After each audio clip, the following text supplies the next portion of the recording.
Ang buhay ay puno ng kwento. Mga kwentong nababalot sa misteryo. Liham ng gabi. Liham ng gabi. Madaling araw nang makarating sina Sally at Edu sa isang liblib na probinsya sa Visayas. Pareha silang napagod dahil naging mahaba ang biyahe patungo roon. Lalo na kay Sally. Hindi pa nakatulong na 5 buwan na siyang buntis noon. At ang pinagbubuntis niya ang dahilan kung bakit kailangan nilang manirahan sa isang malayo at tagong probinsya. Hindi inaasahan ang pagbubuntis ni Sally. Hindi rin yun maaari dahil pamilyado at kasal si Edu sa ibang babae. Sa madaling salita, isang kabit si Sally. Pero siya ang pinili ni Edu. At dahil pinili nilang isa't isa, kaya kailangan nilang magsimula sa malayo. Sa lugar kung saan hindi sila mahanap ng pamilya ni Edu. Maliit lang ang bahay na inupahan nila. Gawa iyon sa kahoy. Luma na at mukhang ilang beses nang sinubukang sirain ng mga anay. Nakatayo iyon sa gilid ng isang gubat. Malayo rin sa mga kapitbahay. Malayo sa mga mapanghusga. Mahirap para sa kanila ang magsimula muli lalo't nasanay sila sa bilis at ingay ng lungsod ng Maynila. Pero wala silang ibang magawa kundi sanayin ang kanilang mga sarili sa bagong tirahan nila. Nung unang gabi nila roon, mabilis na nakatulog si Edu dala ng pagod. Habang si Sally naman ay dilat na dilat ang mga mata at hindi niya magawang mautusan ng sarili na matulog na. Masyadong tahimik ang paligid. Para sa kanya, nakakatakot iyon. Hanggang sa bigla siyang makarinig ng pagkaluskos sa bubungan. Napabalikwas siya. Nagising si Edu. Sinabi ni Edu na baka ibon lang o pusang naghahanap ng asawa iyon. Naramdaman kasi niyang natatakot na si Sally. Pilit na siyang pinapatulog ni Edu. Sinubukang pumikit ni Sally pero hindi siya mapakali sa pagkaluskos sa bubungan. Tila tunog ng matutulis na kuko na binubutas ang yero. Pero alam niyang hindi iyon galing sa pusa o sa kahit na anong klase ng ibon. Hanggang sa makarinig siya ng malakas na pagkalabog sa bubungan. Nagising muli si Edu. Napasigaw ng malakas si Sally. Edu! May bubungan. Sa bubungan may aswang. May aswang. Bubungan may aswang, may aswang. Halos hindi na mabuo ni Sally ang mga gusto niyang sabihin dahil sa sobrang takot. Papungay-pungay pa nun si Edu at hindi nga halos maintindihan ang mga sinasabi ni Sally. Pinakalma niya ang kanyang asawang buntis at hinayaan itong magsalita. Nang kumalma na si Sally, malinaw niyang sinabi at idiniin na meron daw aswang sa bubungan. Napakamot na lang sa ulo si Edu. Sabay sabing, "Ano bang aswang ang sinasabi mo riyan? Matulog ka na nga. Maaga pa tayo bukas." Pero mapilit si Sally. Gusto niyang paniwalaan siya ni Edu. Aswang yung kumakaluskos, Edu. Gusto niyang kainin yung anak natin. Doon na napatawa si Edu at napailing. Hindi siya naniwala kay Sally. Sa ikalawang pagkakataon, pinatulog niyang muli si Sally. At nang mahimbing na muli ang tulog ni Edu, muli na namang nakarinig si Sally ng kaluskos sa bubungan. Liham ng gabi.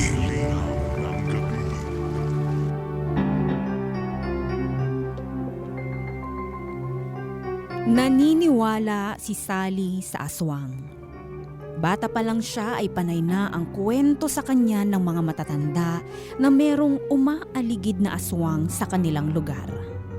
Lalo kapag merong mga buntis. Kaya sa tuwing may buntis sa isang bahay, naglalagay sila ng asin at bawang sa mga bintana at pintuan. Nagsasabit din sila ng buntot pagi dahil naniniwala ang mga matatanda na pangtaboy ang mga iyon sa aswang.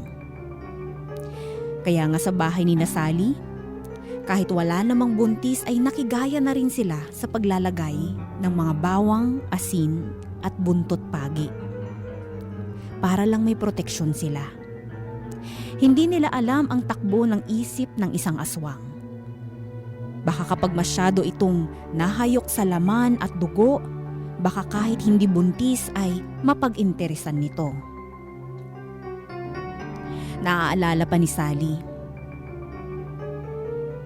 Habang nasa kalagitnaan sila ng mahimbing na tulog, nung mga bata pa lamang sila, ay nakarinig sila ng sigawan sa katapat nilang bahay. Nagsilabasan sina Sally. Doon nila nakita na inilabas ang wala ng buhay na kapitbahay nilang buntis. Wakwak ang tiyan at nababalot ng dugo ang buong katawan. Iyon ang unang beses na nakakita ng patay si Sally. Iyon ang unang beses na nakakita siya ng biktima ng isang aswang. Nakalimutan na sana ni Sally ang nakaraan na iyon pero nanumbalik ang alaala niya dahil sa mga narinig na kaluskos sa bubungan ng bahay nila ni Edu. Hindi naman naniniwala sa kanya si Edu. Sino bang magiging kakampi niya sa pagkakataong iyon kundi ang sarili na lang niya? Kaya naman naghanda na siya. Alang-alang sa sanggol na nasa sinapupunan niya. Naglabas siya ng asin at bawang. Ibinulsa niya ang mga iyon. Hindi niya iyon ipinakita kay Edu dahil tiyak na tatawanan lang siya nito. Nang lumabas si Edu para makisama at makipag-inuman sa mga bagong katrabaho niya, ay saka naman inilabas ni Sally ang mga bawang at asin sa kanyang bulsa. Pero bago pa man niya iyon mailagay sa mga bintana at pintuan ay narinig na niya ang malakas na pagkalabog sa bubungan. Napasigaw si Sally. Napatakbo sa kanilang kwarto habang hawak pa sa kanyang mga kamay ang asin at bawang. Nagkulong siya sa kwarto at doon niya narinig ang tila paghampas ng mga malalaki at matutulis na pakpak sa pader ng kanilang kwarto. Sigaw ng sigaw si Sally kahit na alam niyang wala namang ibang makakarinig sa kanya. Hanggang sa biglang kumalabog muli ang bubungan.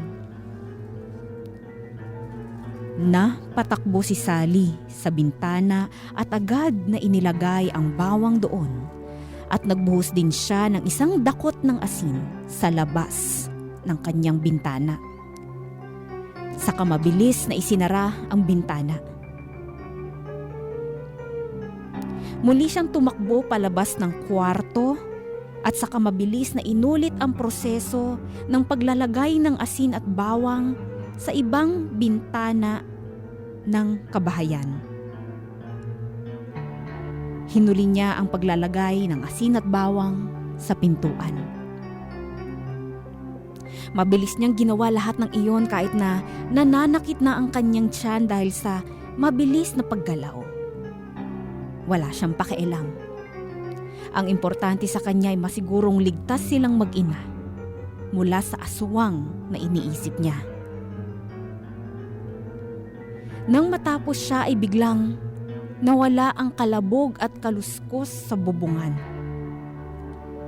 Muling natahimik ang buong kabahayan.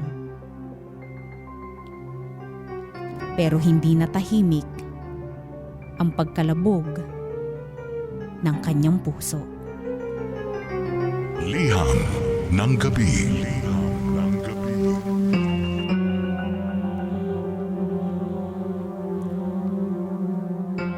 Nagtaka si Edu nang umuwi ito at nakitang napapaligiran ang bahay nila ng asin at bawang. Pinaliwanag ni Sally ang nangyari. Pero tulad ng dati, ayaw pa ring maniwala ni Edu. Kinuwento ni Sally ang nangyari sa kapitbahay niya nung bata pa lamang siya. Maski iyon ay hindi pinaniwalaan ni Edu. Muli na naman siya nitong pinagtawanan. Makalipas ang ilang araw at gabi, inabangan ni Sally ang pagbabalik ng aswang.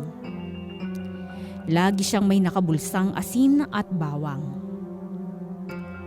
Hindi na makatulog ng maayos si Sally kakahintay sa muling pag-iingay ng aswang sa kanilang bubungan at pader. Pero lumipas na ang ilang gabi, wala pa rin siyang narinig. Baka hindi na siya babalikan pa ng aswang dahil naaamoy pa rin nito ang mga asin at bawang sa paligid. Dahil sa kanyang naisip na iyon, doon na siya nagsimulang makampante. Naging payapa na ang kalooban ni Sally. Nakatulog na siya ng maayos. Hanggang sa makapanaginip siya. Sa kanyang panaginip, nagbalik daw siya sa dating bahay nila nung bata pa lamang siya. Naabutan niya ang mga taong nagkakagulo sa katapat na bahay nila. At paglapit niya, muli niyang nakita ang buntis na kapitbahay niya. Wakwak ang tiyan, duguan, at wala ng buhay. Napasigaw si Sally at napaatras. Sa kanyang pag-atras, malinaw niyang nakita sa bubungan ng kanyang kapitbahay ang isang aswang at nakatitig iyon sa kanya. Hindi niya alam kung paano pero narinig niya ang aswang at sinabing babalikan siya nito. Doon na nagising si Sally. Nagising din si Edu. Nagwawala si Sally habang hawak ang tiyan nito. Inilabas niya ang asin at bawang sa bulsa at saka ibinuhos iyon sa kama.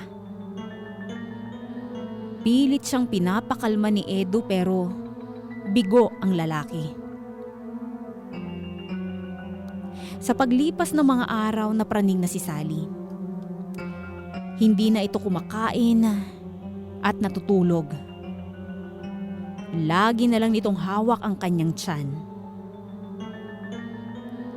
Ang kabuuan ng bahay ay napapaligiran ng mga asin at bawang. Lagi na lang itong umiiyak at nagwawala sa tuwing nakakarinig ito kahit konting ingay sa paligid. Iniisip niyang baka aswang iyon. Iyon na ang naging dahilan ng madalas na away nila ni Edu. Hanggang isang araw, hindi na kinaya ni Edu ang lahat. Iniwan na nito si Sally para bumalik sa kanyang totoong asawa at pamilya.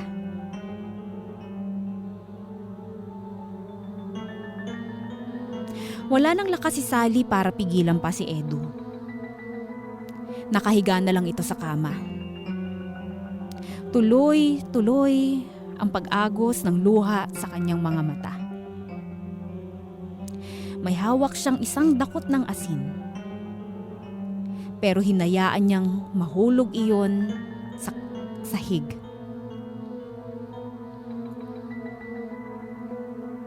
Napagod na siya. Sumuko na siya. Hanggang sa marinig niya ang pagkalabog at pagkaluskos sa bubungan. Napangiti siya. Pero tuloy-tuloy pa rin ang pagluha niya.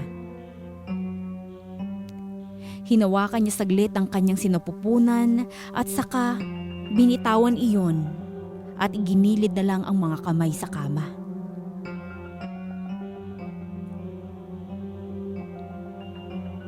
Handa na ako. Kunin mo na ang anak ko. Kunin mo na kami.